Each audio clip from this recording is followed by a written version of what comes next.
I remember one night I was watching a movie called Sleepwalker. You know, in the movie I heard something go da da da da da da da da da da da.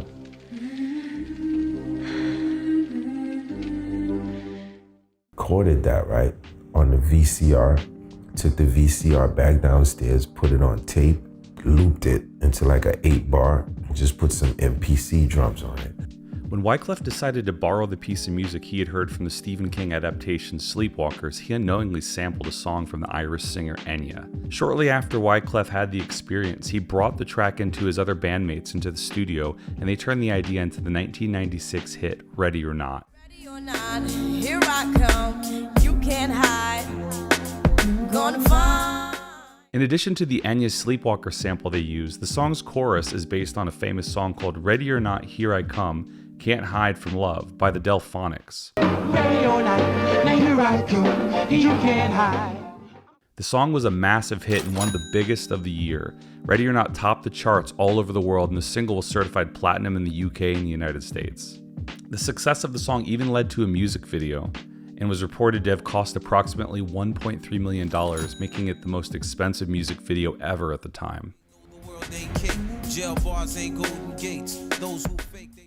Everything was looking great and life was looking good for the hip-hop group until they received a call accusing the trio of stealing music. The call asked them to remove their new album from stores, and if not, they would face legal action. So, did Wyclef and the Fugees steal music? And if so, what were the repercussions? First, let's go back to 1987.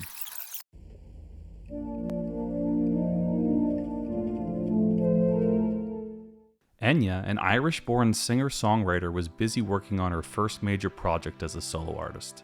She had recently been commissioned to compose an entire score for the 1997 BBC documentary series called The Celts.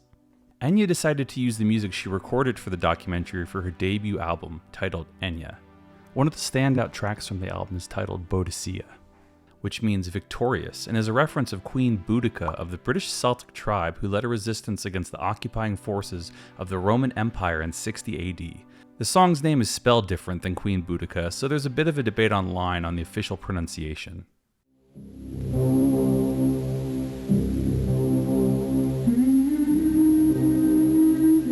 Sound familiar? The track is a simple but powerful one. The song starts out with a lone synthesizer with a little distortion, long sustain, and a slow tempo. Enya's beautiful vocals come in and she hums an infectious melody throughout the entire song. As the song progresses, vocal layers are added and bass comes in. The song feels like a mega acapella of sorts, but it all makes sense. There are no drums, there's no percussion on the track, but it all feels appropriate and you wouldn't change a thing. After completing the recording of the album in Ireland, it was released in March 1987 by BBC Records in the United Kingdom and by Atlantic Records in the United States. Enya received mostly mixed reviews from critics, but it was still a mild commercial success, peaking at number 8 in Ireland and number 69 on the UK album charts. Let's fast forward to 1992. The Fugees, also known as Refugee Camp and previously known as Translator Crew, were formed in the early 1990s in South Orange, New Jersey. The group consisted of 3 members, rapper and producer Wyclef Jean, rapper Pras Mitchell, and singer and rapper Lauryn Hill. Wyclef Jean and Pras Mitchell had been childhood friends and had been performing together in various groups ever since they were in high school. They teamed up with Lauryn Hill, who is also from South Orange, and they formed the group The Fugees. The Fugees initially started performing at local talent shows and clubs in the New Jersey area. They quickly gained a reputation for their unique blend of hip-hop, reggae, and soul music, as well as their socially conscious lyrics. In 1993, the Fugees released their debut album, Blunted on Reality, which received mixed reviews and did not perform well commercially. Despite the album's poor performance, that didn't deter the group. They continued to tour and work hard, and they slowly started to build a following. Blunted on Reality spawned 3 singles, Boof Baff, Vocab, and Nappy Heads.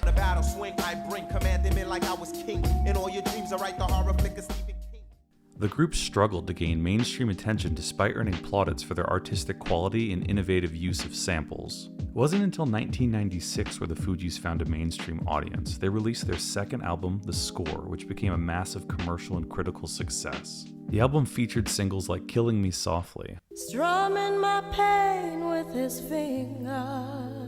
Fuji La, Ooh, la, la, la. It's the way that we rock when we doing our thing. and of course, Ready or Not. Ready or not, here I come. You can't hide. When all was said and done, The Score was certified 6 times platinum in the United States, with a worldwide sales totaling $17 million. Ready or Not was becoming one of the biggest songs of 1996 and receiving wide international airplay. It just so happened one day Enya was in her car, tuning into the radio, and the song playing caught her attention. It sounded oddly familiar. All of a sudden it hit her. It was her track, Boadecia, only pitched down, and it was being used in a hip-hop song.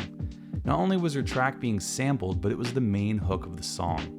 As Enya listened on, she grew more and more mad listening to the lyrics, such as, "Thinking about the robbery that I did last week," that Wyclef raps, and the Lauryn Hill line, "So while you imitating Al Capone, I'll be Nina Simone and defecating on your microphone."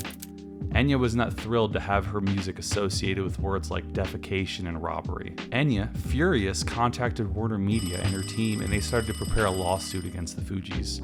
Warner Media confronted Wyclef and the Fugees, stating that they were using an uncleared sample of Enya's track. They stated, "Remove everything from the shelves right now, or it's not going to be good for you."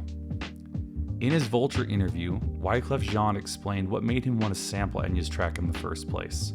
He said, "When I was sampling Enya, she lived out of a castle in Europe. Nobody was sampling Enya. It was forbidden.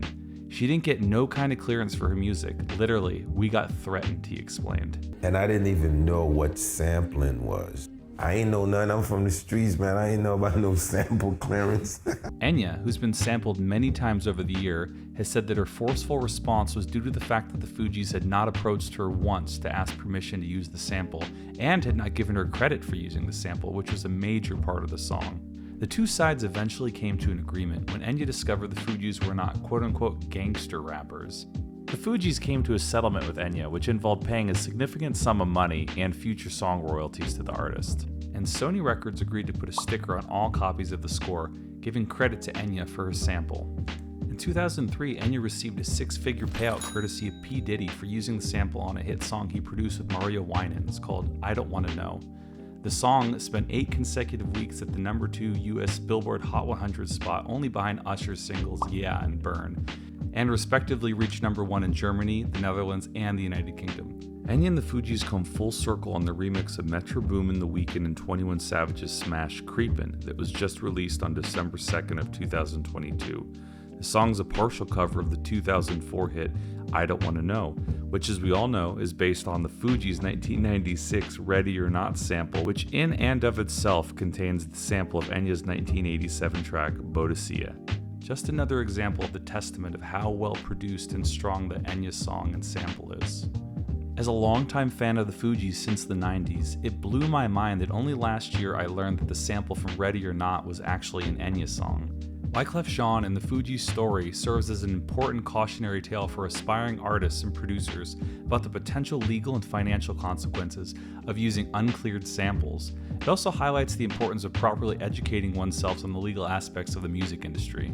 The legacy of Boadecia will go down as one of the most sampled songs in all of hip-hop, so next time you hear that haunting melody in a song, remember that it all started with Enya.